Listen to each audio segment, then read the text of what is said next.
Assalamualaikum warahmatullahi wabarakatuh. Nama saya Aura Salsabila Balkis dari kelas 12 Multimedia. Pada ujian praktik kimia kali ini, saya akan membahas mengenai identifikasi berbagai larutan asam dan basa. Yang pertama, ada indikator kertas lakmus. Saya menggunakan lakmus merah dan lakmus biru. Yang kedua, indikator alam. Saya menggunakan ekstrak kunyit dan ekstrak kol ungu. Yang ketiga, ada indikator phenolphthalein. Dan yang keempat, ada indikator universal untuk mengukur pH. Larutan yang digunakan ada cuka, soda api, aquades, asam klorida, dan amonia. Ada beberapa teori asam basa, di sini saya hanya dua. Yang pertama ada teori asam basa Arrhenius. Asam adalah senyawa yang jika dilarutkan dalam air melepaskan ion H+. Basa adalah senyawa yang jika dilarutkan dalam air melepaskan ion OH-. Dan ada teori asam basa dari Lewis.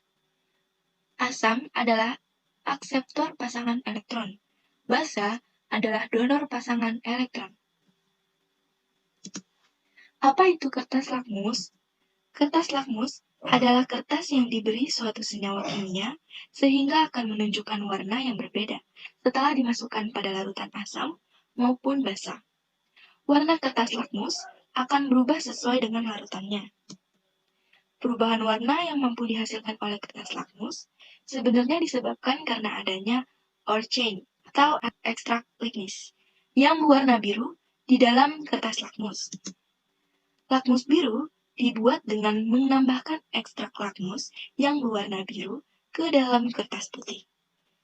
Kertas akan menyerap ekstrak lakmus yang selanjutnya dikeringkan dalam udara terbuka sehingga dihasilkan kertas lakmus biru. Kertas lakmus biru pada larutan yang bersifat basa akan tetap biru karena ore chain merupakan anion, sehingga tidak ada atau tidak akan bereaksi dengan anion OH-. Kertas lakmus merah dibuat dengan proses yang sama dengan pembuatan kertas lakmus biru, tetapi ditambahkan sedikit asam sulfat atau asam klorida agar warnanya menjadi merah, sehingga mekanisme reaksi ore chain pada suasana asam akan kembali terjadi.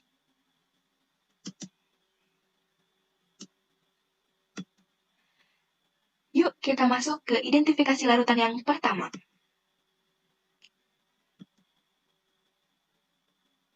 Pada larutan pertama, kertas lakmus merah dimasukkan ke larutan pertama, kemudian hasilnya kertas lakmus tetap berwarna merah. Ketika kertas lakmus biru dimasukkan ke larutan pertama, kertas lakmus biru menjadi berwarna merah. Kemudian kita hitung dengan menggunakan indikator universal. Indikator universal kita masukkan ke larutan pertama yang menunjukkan pH 1. Bisa dilihat di sini yang paling mendekati adalah yang ke satu nih, pH 1. Kemudian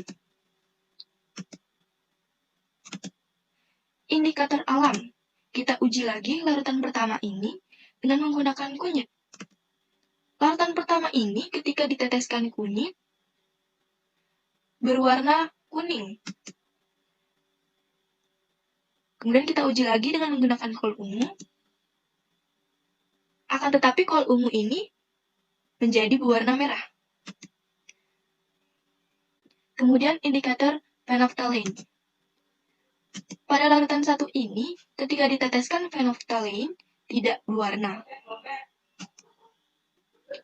Kesimpulannya, larutan satu ini berjenis asam kuat yang berupa larutan asam klorida atau HCl.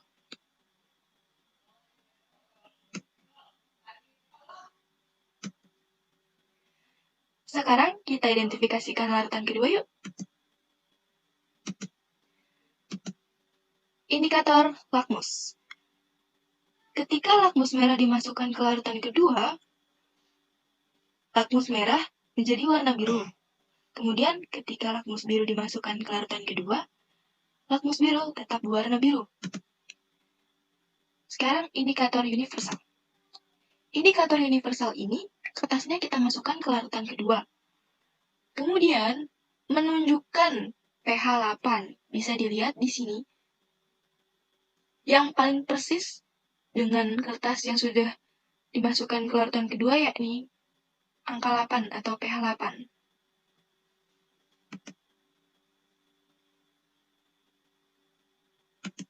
Indikator alam.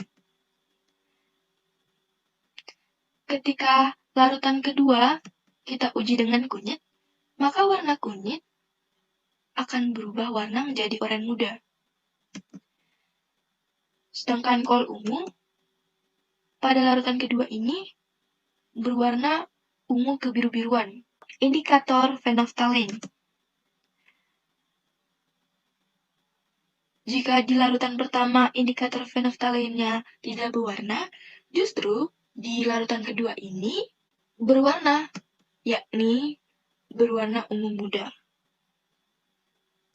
Yang ini ya guys, yang dilingkari.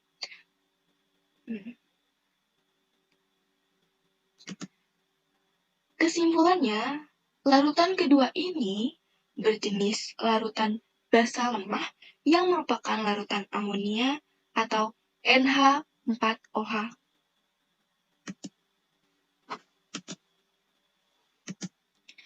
Kita masuk ke identifikasi larutan yang ketiga. Pertama, seperti biasa kita indikator lakmus dulu.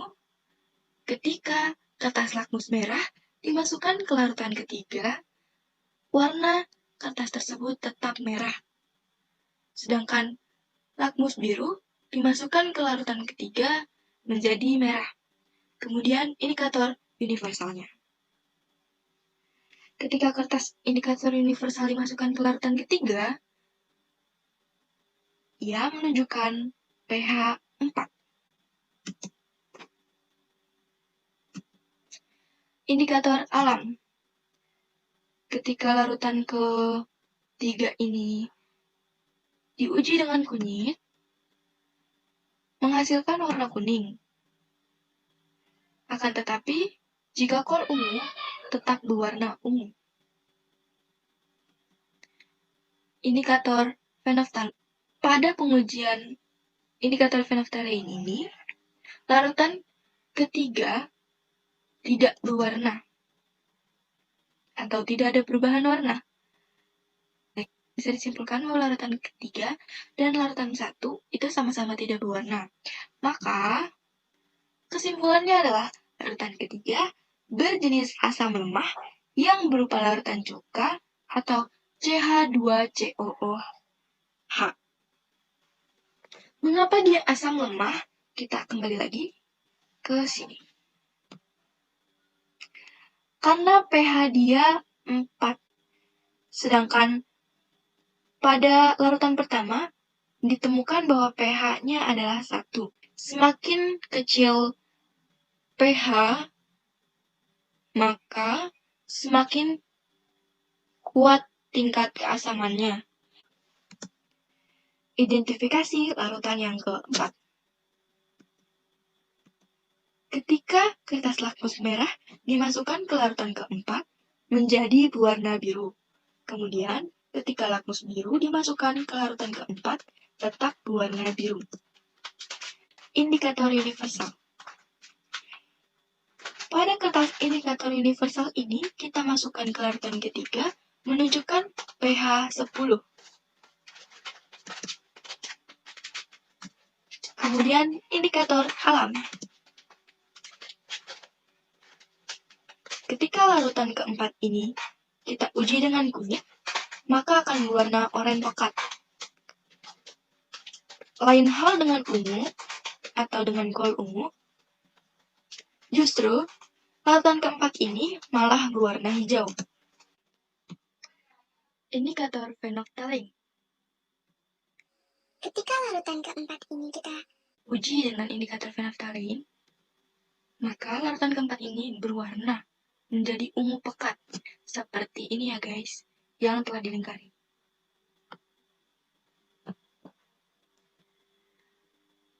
Kesimpulannya, larutan keempat ini berjenis basa kuat yang berupa larutan soda api atau NaOH.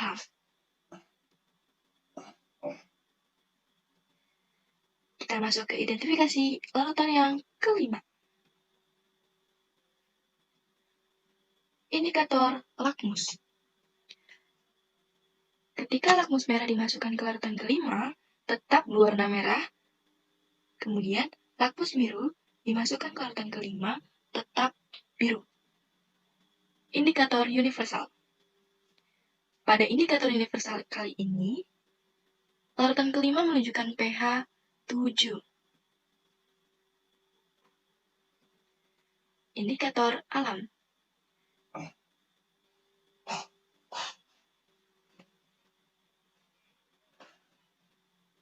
Dengan menggunakan kunyit, larutan kelima ini berwarna kuning. Sedangkan dengan kol ungu, larutan kelima ini berwarna ungu. Indikator phenolphthalein. Pada larutan kelima ini, ketika sudah diteteskan phenolphthalein, tidak ada perubahan warna. Maka kesimpulannya adalah larutan kelima ini berjenis netral yang berupa aqueous atau H2O. Berbicara tentang asam dan basa, biasanya ada hujan asam. Jadi ini gambaran hujan asam ya guys. Nah, hujan asam itu seperti ini. Penguapannya itu berasal dari berbagai macam sumber air. Karena pemanasan sinar matahari, setelah itu uap air yang timbul dari pengembunan tersebut akan bertemu dengan gas-gas seperti karbon dioksida, karbon monoksida, nitrogen oksida, dan sulfur oksida, sehingga menyebabkan terjadinya hujan asam. Adanya pertemuan uap air dengan karbon dioksida atau karbon monoksida ini akan menghasilkan asam yang bersifat lemah. Hidrogen oksida atau sulfur dioksida ketika bertemu dengan uap air akan menghasilkan asam yang bersifat kuat. Kemudian kandungan yang bertemu ini terbawa oleh angin menuju tempat yang jauh dari sumbernya. Yang semakin ke atas, ketika sudah sampai di atas, gas yang bercampur dengan uap air tersebut akan mengalami kejenuhan sehingga menjatuhkan kandungan airnya sebagai hujan. Dengan menggunakan rumus pH sama dengan min log OH-, maka berapakah molaritas larutan OH yang mempunyai pH 12? Derajat keasaman larutan tergantung pada jumlah konsentrasi ion H+ dalam larutannya. Semakin besar konsentrasi ion H+, maka pH semakin kecil, sehingga semakin asam larutan tersebut. Hal ini karena pH sama dengan negatif logaritma konsentrasi ion H+. Begitu juga dengan pOH adalah negatif logaritma konsentrasi ion OH-. Sehingga besar pH, maka larutan akan semakin bersifat basa. Ingat, asam itu pH-nya di bawah 7. Dan basa itu di atas 7. 7 itu netral ya guys. pH sama dengan min log H+, pOH sama dengan min log OH-. pH plus pOH sama dengan 14. Manfaat mempelajari pH itu sebenarnya banyak loh. Salah satunya dengan mempelajari pH ini, kita bisa mengetahui kadar keasaman atau kebasaan suatu larutan. Apakah lemah atau kuat?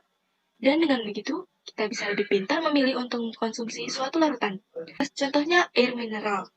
Dengan mengkonsumsi air alkali atau basa, bermanfaat untuk detoksifikasi, memberikan oksigenasi, dan berperan sebagai antioksidan.